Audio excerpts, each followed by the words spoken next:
Good morning guys! Ayan, early morning vlog here at Sitio Kangao, Kitago, Albay. Ayan.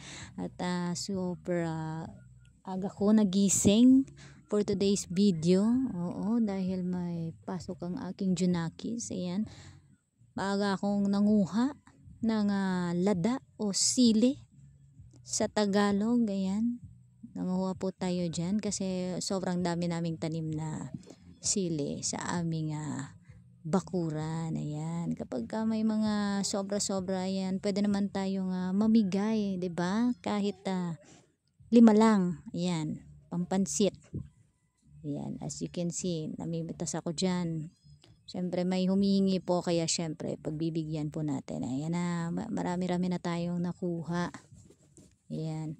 Tsaka itutour ko din kayo sa aming mini hacienda na hindi naman namin talaga pag-aari ang lupa. Tinaniman lang talaga namin. Ayan.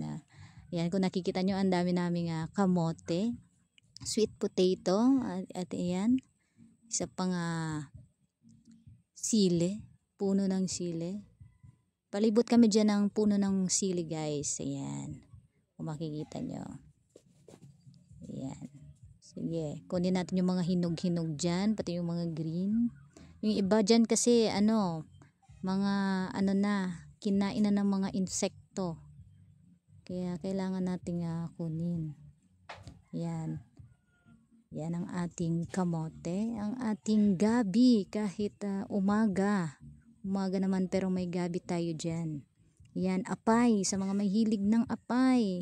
Ayan, napakarami din po naming puno ng papaya. Ayan, balingoy. Ayan, aside sa mga kamote, meron din tayong mga balingoy. Ayan, ang ating mga puno ng papaya na hitik sa bunga. Ayan, dito naman tayo magawi sa ating another puno na maraming ubal.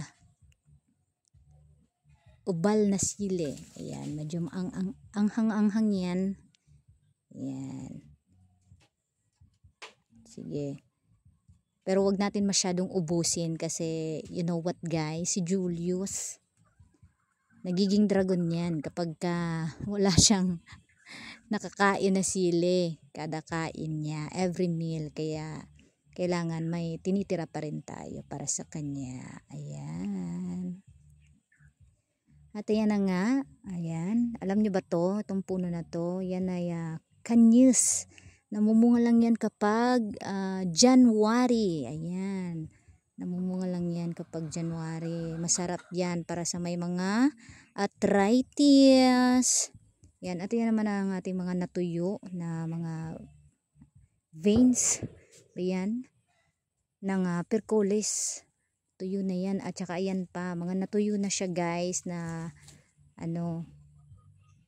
mga sitaw at percolis. Ayan, papalitan na lang yan syempre kasi tuyo na sila. Na-harvestan naman na yan ng napakarami. Ayan. Ayan, daming kamote. Ayan, another balinghoy. Ayan.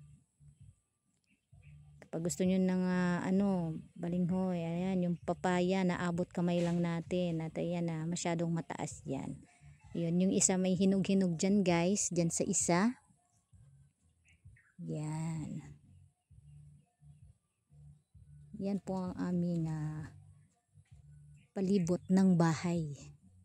Yan, trivia lang alam nyo ba na kapag may tinanim ka guys, may aanihin ka talaga o konti lang nakakaalam nun. Kaya sipagan nyo naman para may Ayan guys, ito yung isang variety ng isang sili na malaki siya. Tapos ang ang bunga niya ay nagyeyelo, tapos mag-orange, then magre-red. Super anghang yan. Actually, yan na ang favorite ni Julius kasi gusto niya talaga yung umuusok ang bunganga niya sa anghang. Yan. Pero hindi ko alam kung anong tawag sa variety ng sili na yan. O, diba? Pero malaki yan. Di ako kumakain yan. Sobrang anghang. Yan. Ngayon color yellow pa siya. At ito naman yung kangkong natin na hindi mo makikita sa tubig. Ayan. Maaano mo siya, matatanim mo din siya sa lupa. At ito naman yung kamatis ko na itinanim ko nung isa. Try ko lang. Yan. Maliit pa siya. Balay mo mamunga. At ito naman guys, we have here the okra. Ayan. Pang ilan na yan kasi may mga natuyo ng okra. Ito naman yung mga seedlings ko ng bell pepper. Nabuhay din siya. At ayan na nga, may nahuli tayong kawatan. Ayan, nangunguha na naman ng bunga ng saging. At syempre tanim naman nila yan. Ayan, huli pero hindi kulong. Ayan ang kapal ng ating tanglad, sing kapal ng mukha mo. At syempre ito naman ang ating avocado. Sana lumaki ka na at magbunga ng napakarami kasi syempre ang sarap mo, Pia. Ayan. At syempre ito guys, love nyo ba kung ano tinanim ng anak ko dito? Puto ng apple. Syempre malay nyo naman, 'di ba? Tapos manghingi kayo.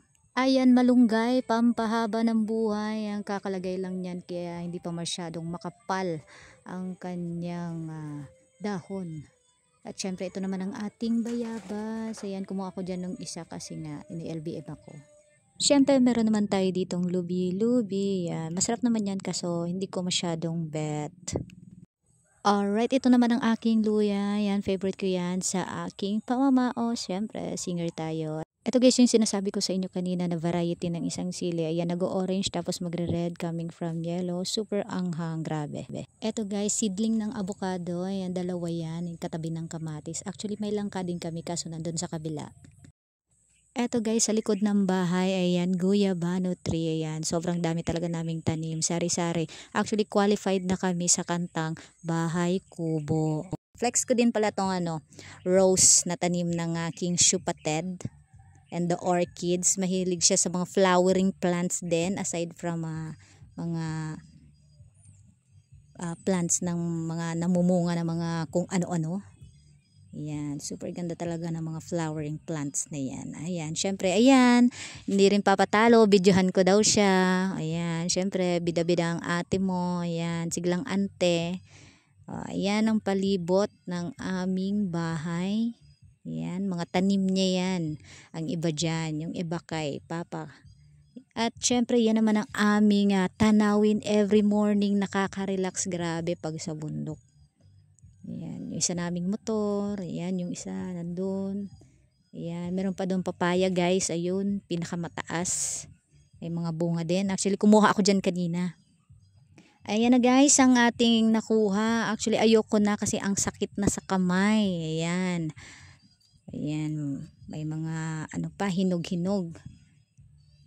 Paldo na naman ng mga magpapansit mamaya para sa aming practice. Ayan na po ang inyong request na siling labuyo. At syempre nanguha din po ako ng dahon para ilagay sa ating tinola. Ang ating ulam for today. Thank you Lord sa aming ulam.